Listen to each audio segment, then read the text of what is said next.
So Salwa Mikdadi, you're Associate Professor of the Practice of Art History at New York University in Abu Dhabi. Prior to this position, you were head of the Professional Development Program at Abu Dhabi Tourism and Culture Authority. You were head of the Arts and Culture Program at the Emirates Foundation. And you were also director of the Cultural and Visual Resource, which is a non-profit organization dedicated to promoting art of the Arab world in the US. You also taught art history of museology program at the Paris Sorbonne University in Abu Dhabi. And you're the editor of several catalogs and books. Forces of Change, Artists of the Arab World, published in 1994. Invisible Contemporary Art by American Artists, published in 2005. Palestine Care of Venice, published in 2009. This was the catalog of the exhibition for the first Palestinian participation in the 53rd Venice Biennial in 2009. Another book, New Vision, Arab Contemporary Art in the 21st Century, published in 2009. And the book on the modern Syrian artist, Elias Zayat, Series and Legends, published in 2017. For our panel, we'll be discussing the teaching of art history in the Arab world. I'd like you to tell us what are the challenges that a teacher in Arab art history faces in terms of access to books, references, and sources. Well, first I want to thank the Dalloul Art Foundation and thank you for having me on this panel. And also, I'm honored to be I hear that I'm the first to be interviewed for the series. So I thank you, and here we are. So challenges of teaching. Well, I would say more like challenges of finding resources for teaching art of the Arab world. And teaching, particularly, most of my experience has been in the UAE, and to a limited extent in the United States. Initially, we were planning also to discuss the resources. So any course on any subject requires a good library, clearly, and resources so that students can use for their to support the syllabus and the readings. Now, what happens is that I do not rely on one single book for resource for the teaching of any subjects, any of the three subjects. We're giving three examples today, the course on Art of the Arab World, and one on Curatorial Practice and Theory, and another called Museums, Art and Society. So we're going to talk about these. We don't have more time to talk about the rest. But in general, my sort of philosophy of teaching is to teach more holistically, so that it is not a matter of providing the students with a syllabus list of reading and that's it. We go beyond that to include what many other, I'm sure, professors, faculty at universities do, is that we encourage discussion, discourse. Yeah. So for every classroom, we have a forum online where the students upload their responses. They do a close reading of their subject and respond to it, ask a question about it, or take a quote and respond to that quote and ask a question. So that, and then they read each other's comments on the reading and then discuss, then come back to class. We discuss this briefly. Each class, the student takes a lead in discussing or moderating the discussion on through the forum.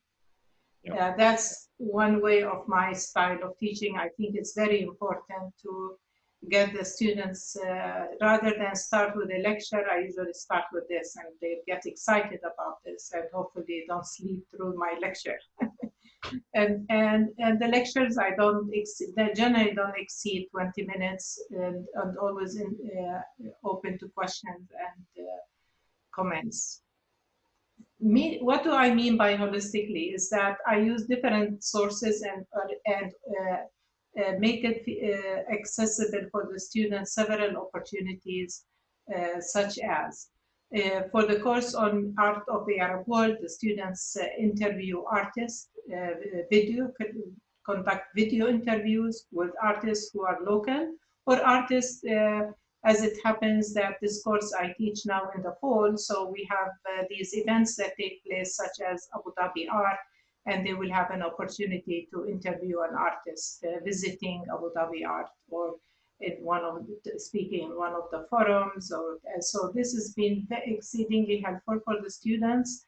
So they take a brief training in how to use the cameras, and they edit these short interviews. So they're no more than 10 to 12 minutes. So that's long enough. Yeah. And it requires quite a bit of preparation.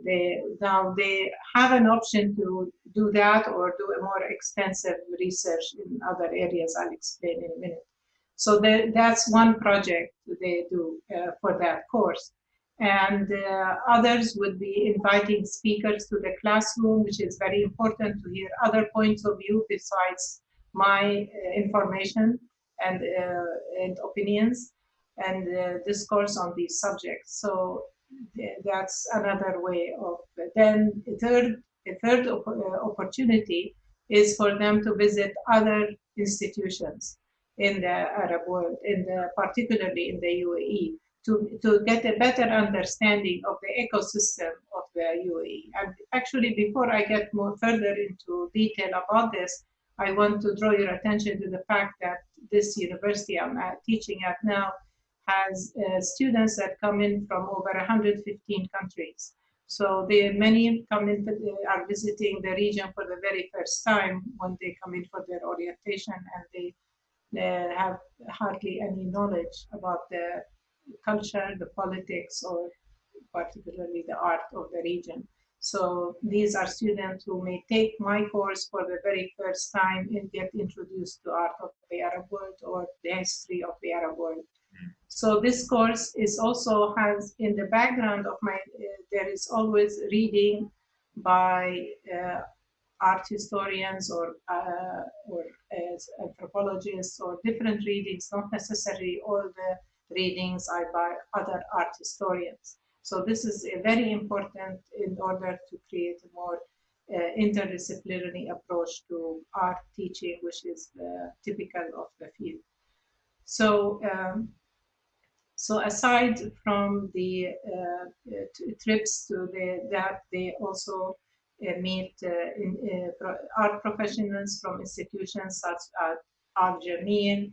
We have curators who come in to speak in class. They visit museums.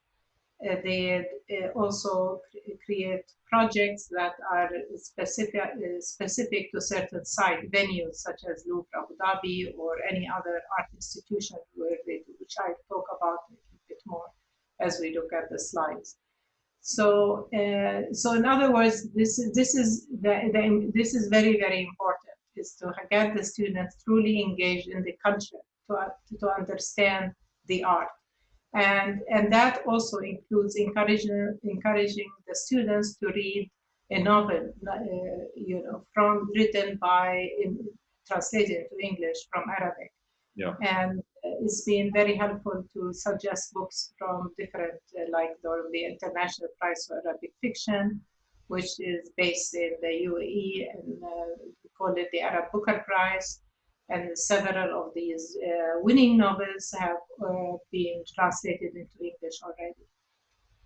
We have other sources, of course, online now, hundreds of other readings that are possible. So I encourage them to complete a short book, a novel on that, and then do this as an exercise and do parallels between the modes of expression in the novel versus the painting. And this is quite engages the student in a very expanded sort of discussion on the culture of the region. So at one time, they are also looking critically at the artwork, but also understanding better the clues behind the the artwork through the reading the novel and understanding the culture. Okay, so the nuances of the Arab culture. So I think this is very important. Yeah. So overall, as I said, it's a more holistic approach. So when we come to the discussions on the regard to the topics for art of the Arab world, which now at times I call it art and politics of the Arab world. It depends when I teach this or the other.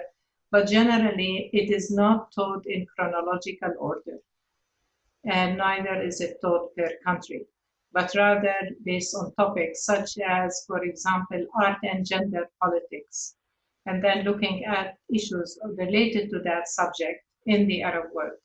The readings they do in this subject would be by Franz Fanon, Algeria Unveiled, up to more recent work by Layla Ahmed on Discourse of the Veil.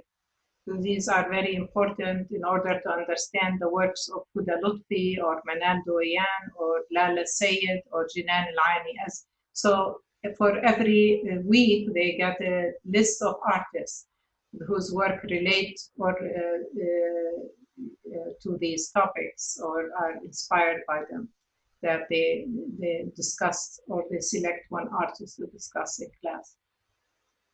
Another topic is artists interrogating history. This is one of my very favorite topics because you can incorporate within that subject the history of the Arab world and get a better understanding of contemporary art, modern and contemporary art of the region, which is impossible if students have no clue what happened in the when the Algerian Revolution started, what happened in 1967.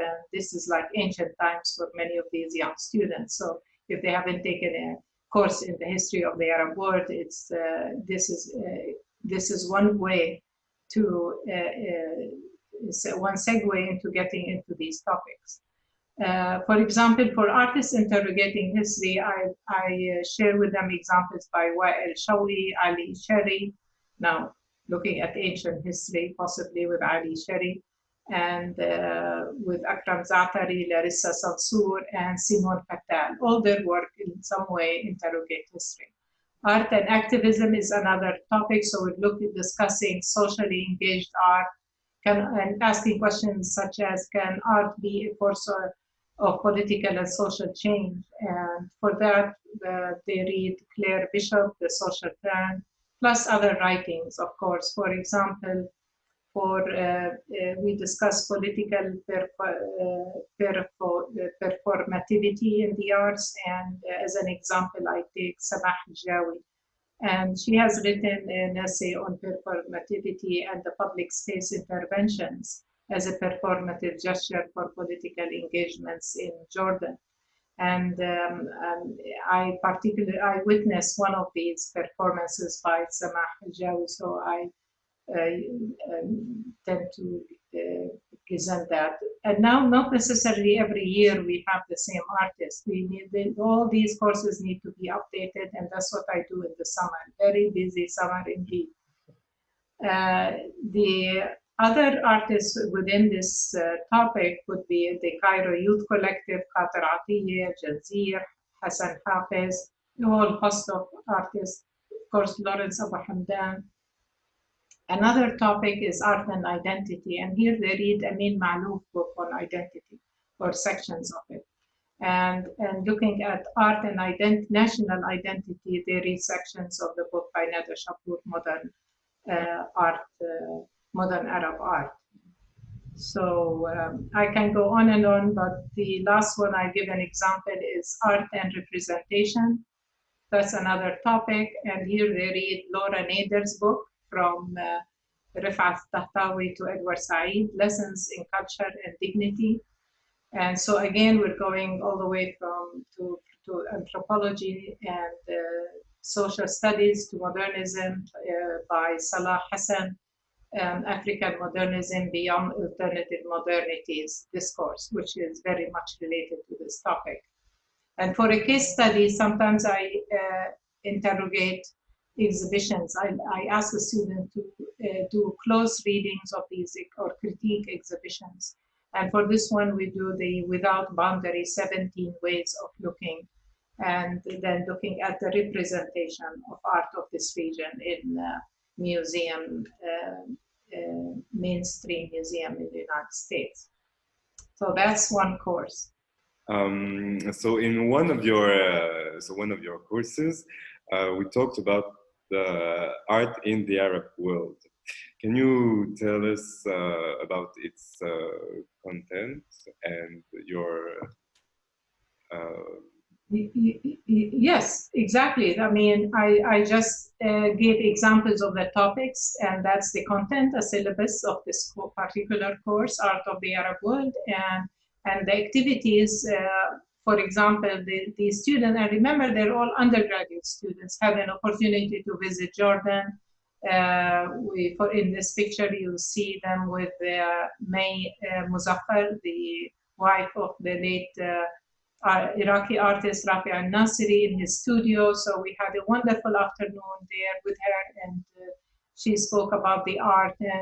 And it was an amazing coincidence that one of the students who happened to be from China turned out to know the professor of Rafi al-Nasiri when he studied in China in the 1960s or 70s, and much older man was still alive at that time. And you can see her here carrying a book, a gift gifted by Nasser to his professor, but he never had a chance to take it. So my student took it back with her when she went back to China. I thought it was just an amazing coincidence. Yeah.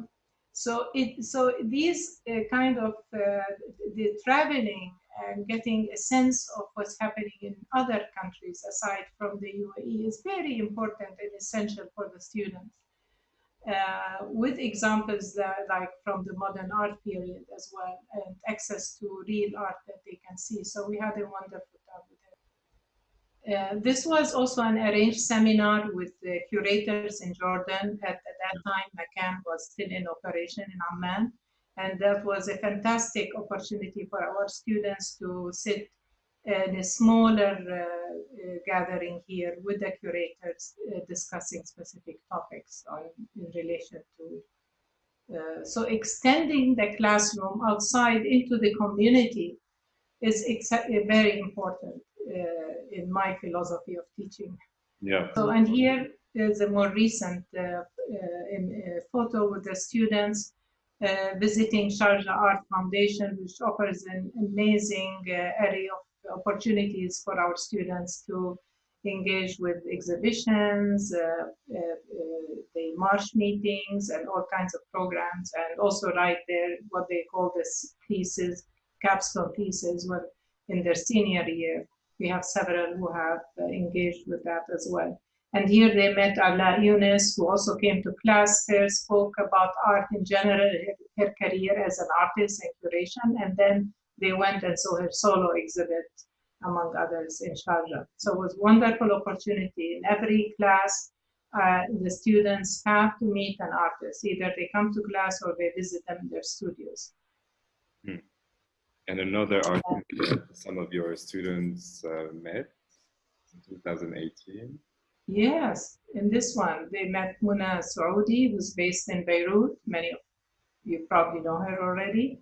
And they were delighted because this is a group of students who were in the curatorial practice class, and they actually were familiar with her work. They had written about her. So she was just delighted to see this group of students who were so familiar with her work and coming from all these other countries. So, and what she said, oh, really, they know about this, they know about that. So it was exciting for both the students and the artists to meet. And that was at Abu Dhabi Art Fair. This is really important for you to add this, I would say, practical way of teaching in your teaching in general, and especially that you precise they are undergraduate students. Yes, it's absolutely. I mean, they may be artistry major or not necessarily artistry. Our university strength lies in its the courses are, we try more and more to be interdisciplinary, so very strong in the humanities. So we have science students, I have engineering students, some of my best students were from the engineering department. So it's wonderful to have such a mix as well of backgrounds. So we can move on to the next one.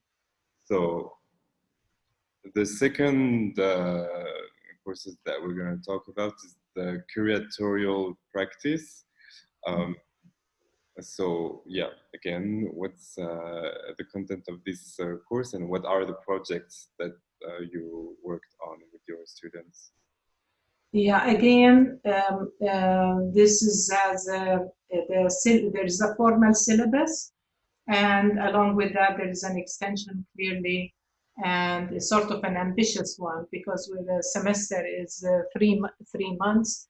Yeah. Students have to work very fast to curate an exhibition. And this, I debated a great deal, including or not including an exhibition, because it takes a minimum of a year, 18 months to come up with anything decent. So how do you do that? So we don't have the time to go into the logistics of it, but this course is generally is an introduction to a theoretical and practical knowledge on the curatorial process. And it explores alternative curatorial strategies, which is very important to introduce the students beyond the classical curatorial methods.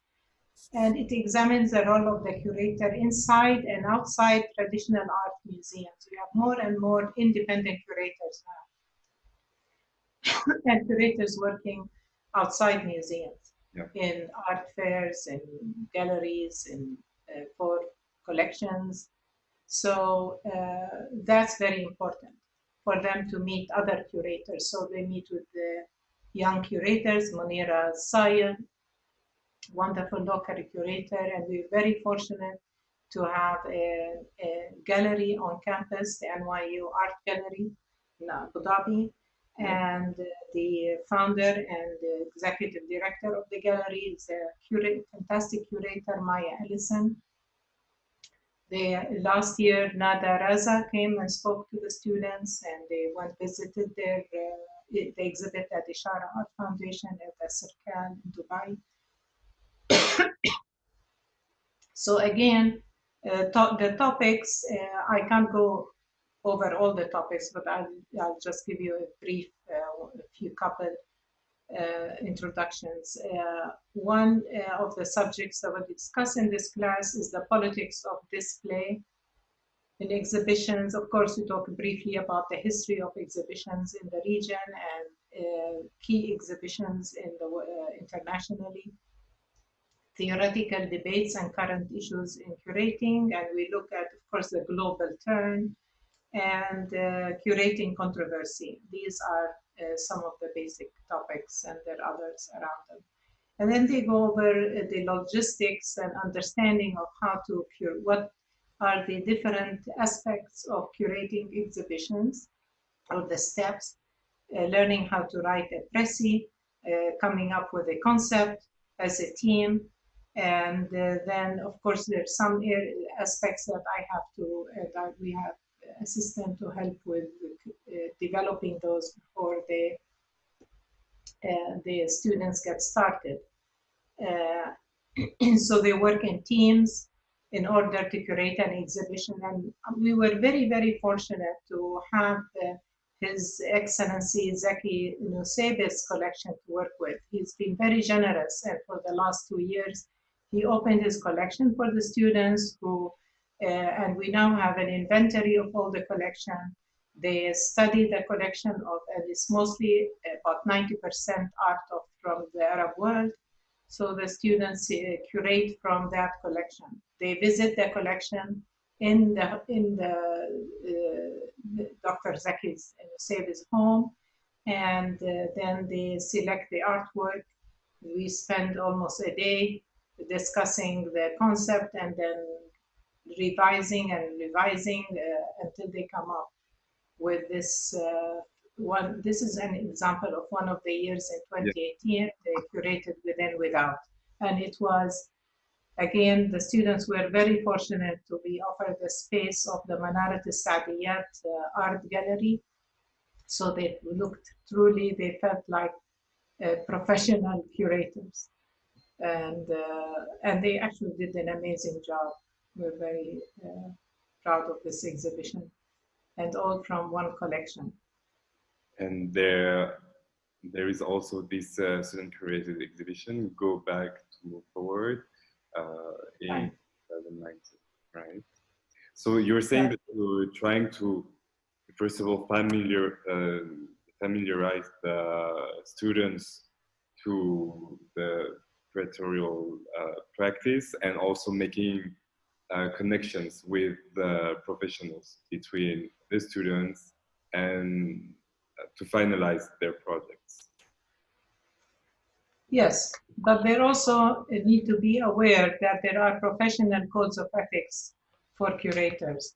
So they even go over that in class, or I give them some readings about curators now are working between institutions and the art market or independent venues. So it's quite important to have some kind of standards for the profession in the region, which we still don't have fully developed because we don't have professional practice groups for art curators, for example.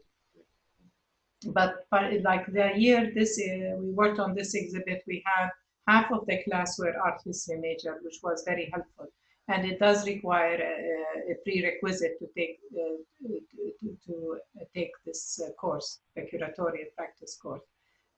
For the 2019, last year, we had the exhibition at the arts, the project room, which is an art space on campus. It's a beautiful, good-sized gallery for a student project. So we were very happy with the collaboration of the NYU Abu Dhabi Art Gallery, who provided the support also, because they're practically like a small museum operation. So they have a registrar, they have the curator, art educator, public relations, community outreach. So all these help, having all these professional support for the student is very helpful. Yeah. And one of the last courses that I want to discuss is Museum Arts and Society that you give at New York University.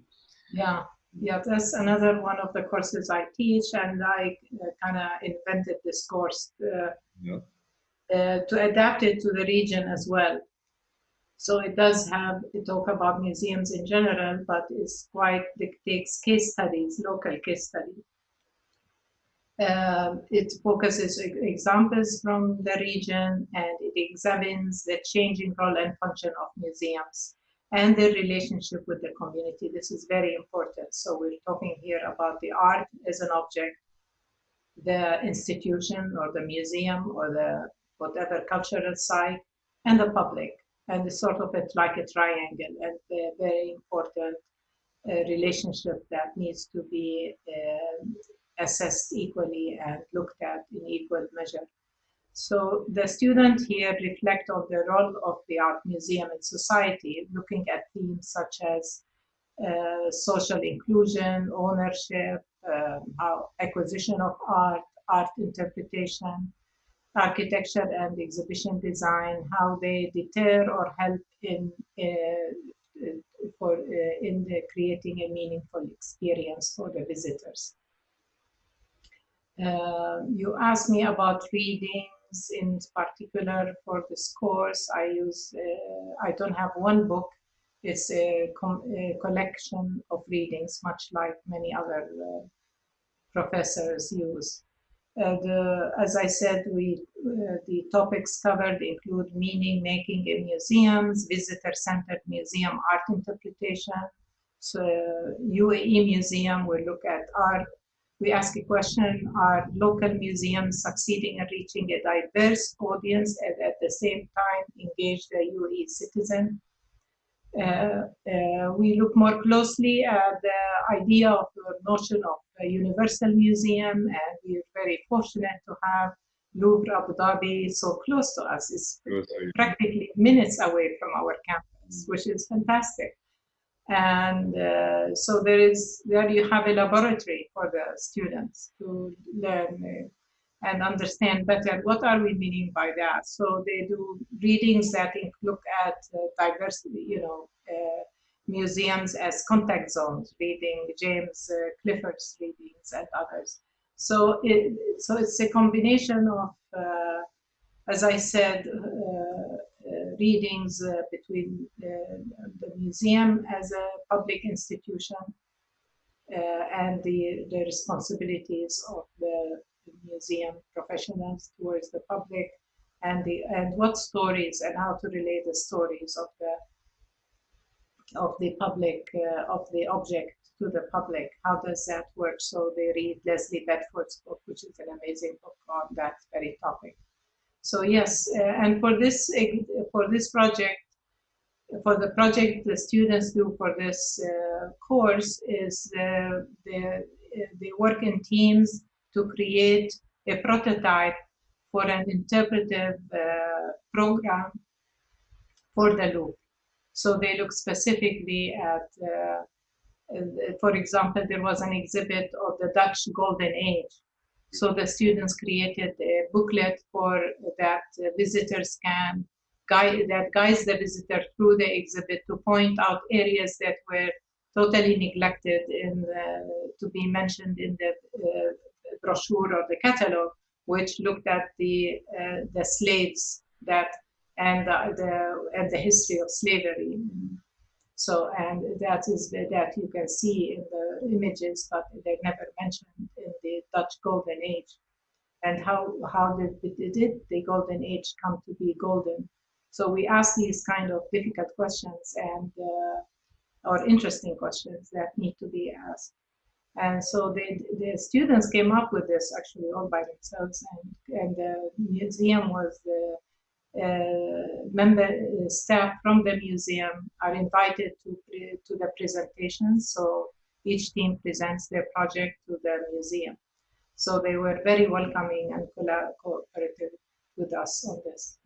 You mean they have their own initiatives? Yes, each team has to come. Well, they write a proposal, we discuss it and see its feasibility as far as the Louvre is concerned and access and all that.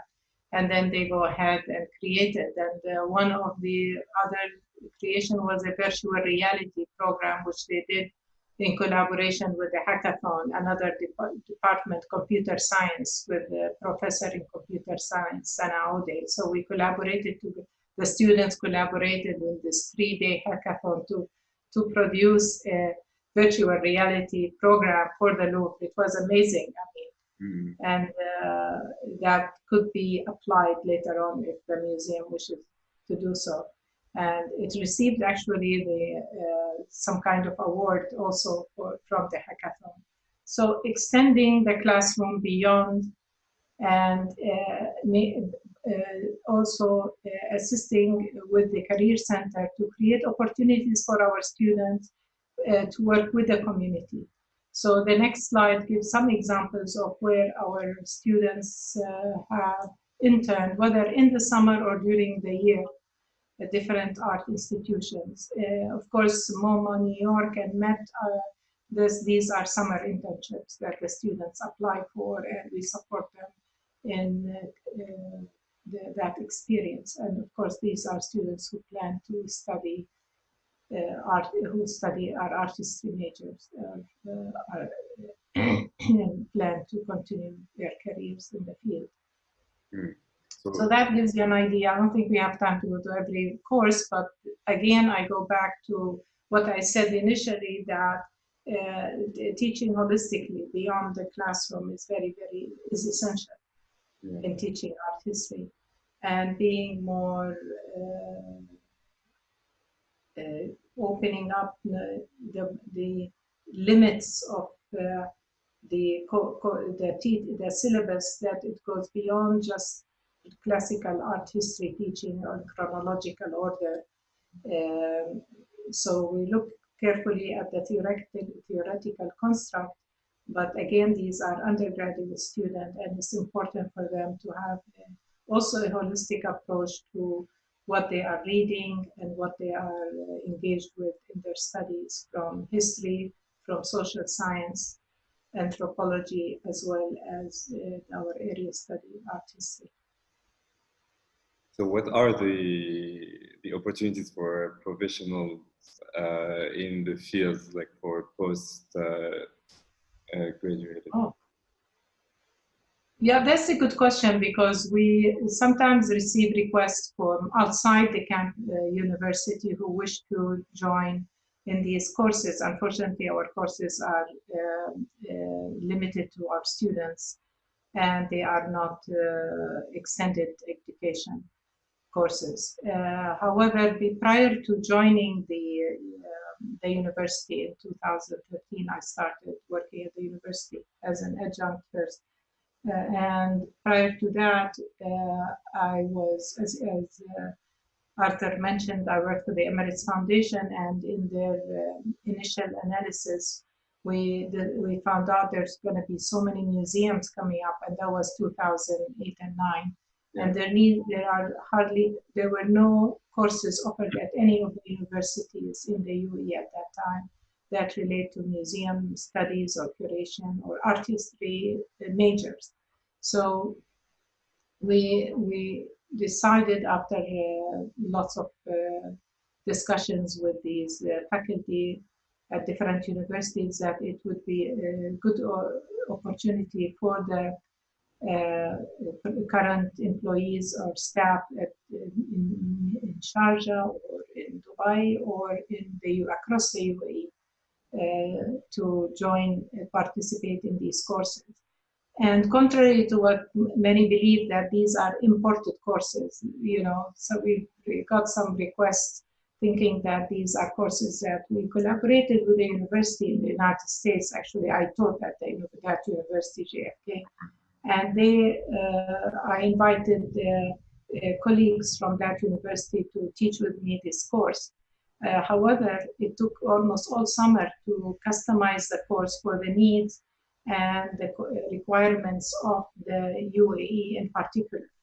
And we even had some lectures in Arabic for some of the departments. So they were very customized in detail for this region in particular.